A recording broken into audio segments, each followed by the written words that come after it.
আসসালামু আলাইকুম প্রিয় স্বপ্নবাজের দল, আশা করব তোমরা ভালো আছো। জগন্নাথ বিশ্ববিদ্যালয়ের ভর্তি পরীক্ষা 2025-26 শিক্ষাবর্ষে তোমরা একটা কমন প্রশ্ন সবাই করছিলে, সেটা হচ্ছে যে ভাইয়া জগন্নাথ বিশ্ববিদ্যালয়ে কতগুলো মেরিট লিস্ট দেয়। সো আমরা এই ভিডিওতে তোমাদেরকে জানিয়ে দেব যে কতগুলো মেরিট দেয়। এটা হচ্ছে প্রত্যেকটা ইউনিটের ক্ষেত্রে আলাদা আলাদা করে আমরা দেখিয়ে দেব একটা ভিডিওর মাধ্যমেই। সো ভিডিওটা একটু লং হইতে পারে, তোমরা কাইন্ডলি শেষ পর্যন্ত সাথে থাকবে, তাহলে তোমাদের আর কোনো প্রশ্ন করা লাগবে না, ঠিক আছে? আর আরেকটা বিষয়, তোমাদের যে স্ক্রিনে আমি নাম্বার দেই, স্ক্রিনে যে তোমাদের হোয়াটসঅ্যাপ নাম্বার দেওয়া হয়, তোমরা কাইন্ডলি আমাকে হোয়াটসঅ্যাপে মেসেজ করবে যদি কোর্সে ভর্তি হতে চাও তাহলে, ঠিক আছে? তো এমনি সাধারণ এই যে প্রশ্ন করলে হয়তো আমি প্রশ্নের উত্তর দিতে পারবো না, সেজন্য তোমরা পরবর্তীতে আবার তোমাদের আমার সম্পর্কে একটা খারাপ ধারণা হতে পারে যে ভাইয়া আমি প্রশ্ন করলাম অ্যান্সার দিল না। সর্বপ্রথম তোমার কাজ হচ্ছে তুমি আগে আমার এই প্রশ্নটা, মানে তুমি যে প্রশ্নটা করবে সেটার উত্তর আমার চ্যানেলে খুঁজবে অথবা ফেসবুক পেজে খুঁজবে। যখন না পাবে তখন তুমি আমাকে আমার কমেন্টগুলোতে জানিয়ে দিতে পারো, অথবা আমার ফেসবুক পেজের ইনবক্সে মেসেজ করে জানিয়ে দিতে পারো, ঠিক আছে? তোমার কমেন্টের উপরে ভিত্তি করে আমরা পরবর্তীতে ভিডিও দেব। সো তোমরা ফার্স্ট্রেটেড হয়ে যাও যে আমার ইনবক্সে মেসেজ করে যখন রিপ্লাই না পাও, ঠিক আছে? সো এটা করার দরকার নাই, তোমরা আমাকে কমেন্টে জানিয়ে দেবে যে কোন বিষয়ে ভিডিও লাগবে সেটা, ঠিক আছে? আচ্ছা, আর প্রত্যেকটা ভিডিওতে আমি যেটা বলে দিই সেটা হচ্ছে আমাদের ডেসক্রিপশন বক্সটা একটু চেক করবে। ওকে, দেখো সর্বপ্রথম আমরা এই ইউনিটটা দেখি একটু। এই ইউনিটে কতগুলো মেরিট গত বছর দিয়েছিল, এটা কিন্তু 24-25 শিক্ষাবর্ষের মেরিট লিস্ট, ঠিক আছে? 24-25 শিক্ষাবর্ষে যতগুলো মেরিট দেওয়া হয়েছে, দেখো মানবিক এবং বাণিজ্য শাখা থেকে তো এই ইউনিটে পরীক্ষা দিতে পারে না, তখন শিফট ভিত্তিক ছিল, 3টা শিফটে পরীক্ষা হতো। 3টা শিফটে দেখো বিজ্ঞান শাখায় 8ম মেরিট পর্যন্ত দিয়েছিল, মানে স্বাভাবিকভাবে 6ষ্ঠ মেরিট পর্যন্ত গিয়েছে। এটাতে 6ষ্ঠ মেরিট দ্বিতীয় শিফটে, তৃতীয় শিফটেও 6ষ্ঠ মেরিট পর্যন্ত গিয়েছিল, ঠিক আছে? এবং 7ম এবং 8ম মেরিট দেখো প্রত্যেকটাতেই 7ম 8ম মেরিটে তোমার 7ম এবং 8ম মেরিটে কি করা হচ্ছে, গণবিজ্ঞপ্তির জন্য গণবিজ্ঞপ্তিতে তারা আহ্বান করেছিল, ঠিক আছে?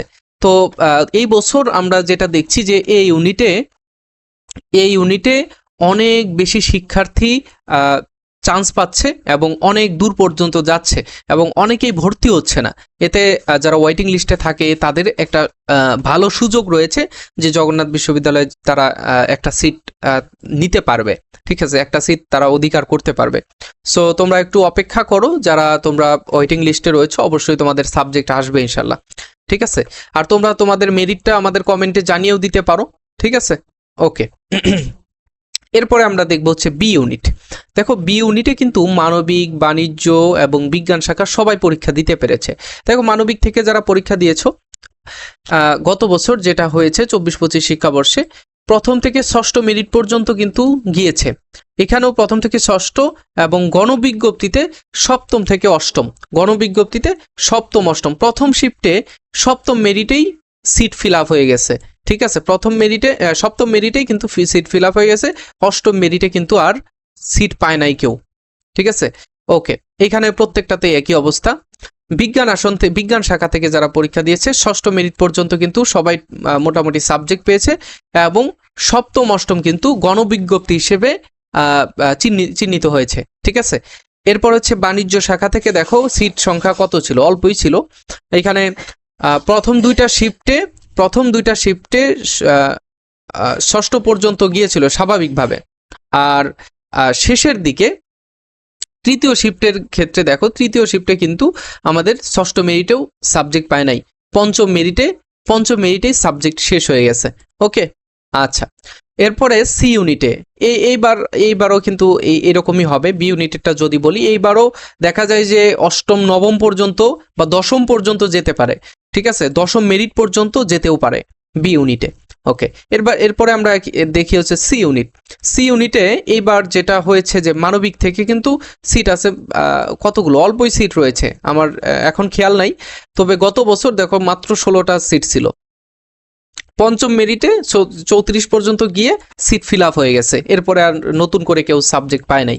ঠিক আছে, ষষ্ঠ, সপ্তম, অষ্টম গণবিজ্ঞপ্তি দিলেও সেখানে কেউ ডাক পায় নাই, অর্থাৎ আগেই সিট ফিল আপ হয়ে গেছে। এরপরে দেখো বিজ্ঞান থেকে মাত্র 65টা আসন ছিল, এখানে তৃতীয় মেরিট পর্যন্তই সবাই সাবজেক্ট পেয়ে সিট ফিল আপ হয়ে গেছে, এরপরে আর নতুন করে কেউ সাবজেক্ট পায়নি। দেখো চতুর্থ, পঞ্চম, ষষ্ঠ, অষ্টম পর্যন্ত কিন্তু গণবিজ্ঞপ্তিতে ডাক পড়েছে, কিন্তু তারপরেও কেউ সাবজেক্ট পায় নাই।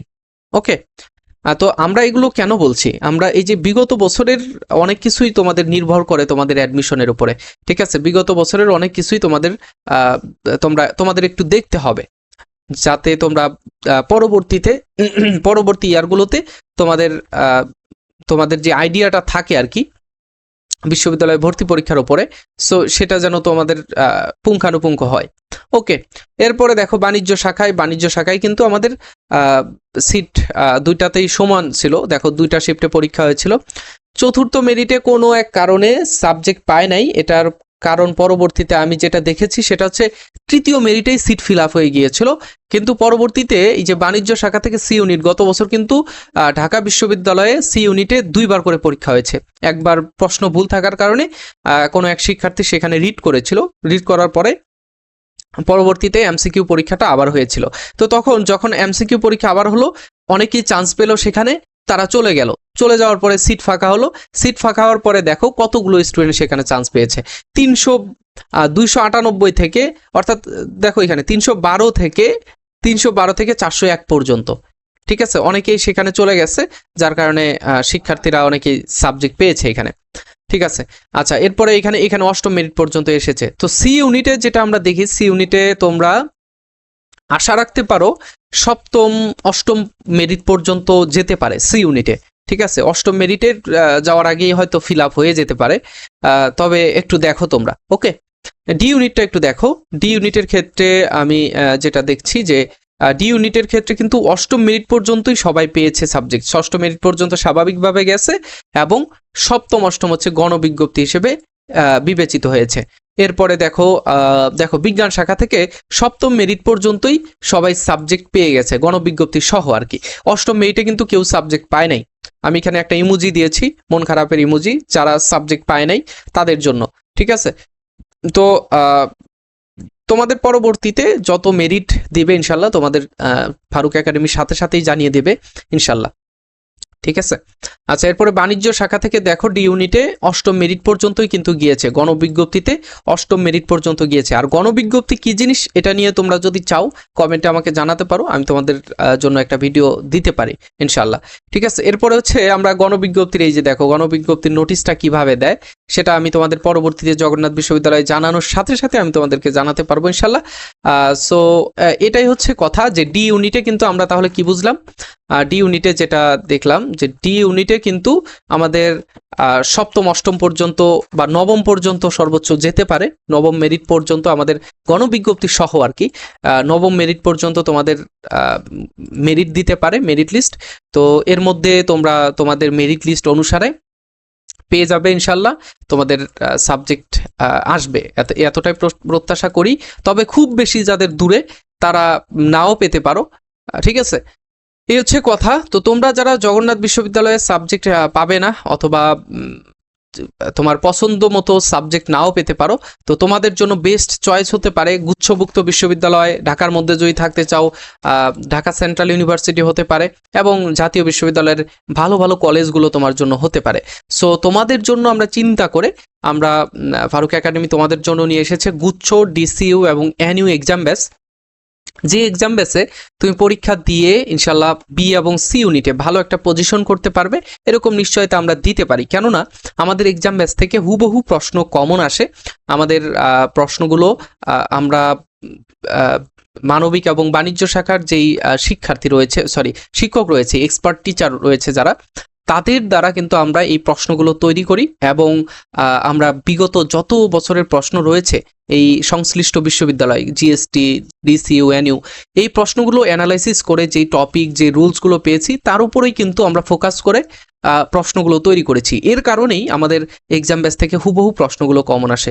সো এরকম প্রমাণও আমরা দিতে পারবো, এমনটা আমাদের কাছে রয়েছে। আমাদের যে এক্সাম ব্যাচের শিক্ষার্থীরা জয়েন করে তারাই আমাদেরকে বলেছে এবং আমরাও দেখেছি। ঠিক আছে, আমাদের কোর্সের ফি হচ্ছে মাত্র 199 টাকা। কোর্সে কি কি থাকবে এখানে তোমরা বিস্তারিত দেখতেই পাচ্ছ এবং খুব সহজ নিয়মে তোমরা ভর্তি হয়ে যেতে পারো। শুধু টাকা সেন্ড মানি করে তোমরা আমাদের গ্রুপে জয়েন হয়ে নেবে এবং আমরা ধারাবাহিকভাবে তোমার ডেইলি পরীক্ষা নেব। ঠিক আছে, সো প্রত্যাশা করব সবার কাছে যে তোমরা এই এক্সাম বেসে জয়েন করবে। এই এক্সাম বেসে জয়েন করে তোমরা গুচ্ছ ডিসিউতে একটা সিট কিন্তু কনফার্ম করতে পারো ইনশাল্লাহ। সো আজকে এই পর্যন্তই। তোমরা পরবর্তীতে কোন টপিকে ভিডিও চাও সেটা আমাকে কমেন্টে জানিয়ে দেবে ইনশাল্লাহ। পরবর্তী ভিডিওতে দেখা হচ্ছে। ফারুক একাডেমির সাথেই থেকো, চ্যানেল এবং ফেসবুক পেজটা সাবস্ক্রাইব ফলো করে পাশে থাকবে ইনশাল্লাহ। তোমরা কার্পণ্য করবে না এটাই প্রত্যাশা করব, কেননা রমজান মাস অনেক কষ্ট করে তোমাদের জন্য ভিডিও দিতে হয়। তোমাদের যত প্রশ্ন, দেখো অনেকেই একটা এমাজিং বিষয়টা খেয়াল করে, সেটা অনেক শিক্ষার্থী আমাকে বলে ভাইয়া আপনি একেবারে ইমেজিং কেন, যে আমরা যতগুলো প্রশ্ন করি প্রত্যেকটা প্রশ্নেরই উত্তর আপনি দিয়ে দেন, প্রত্যেকটা প্রশ্নই আপনার কাছ থেকে আমরা ভিডিওর মাধ্যমে পাই, এতে আমরা উপকৃত হই। সো তোমরা আমার কাছ থেকে উপকৃত হও, তোমরা আমাকে একটু উপকৃত করলে কেমন হয়?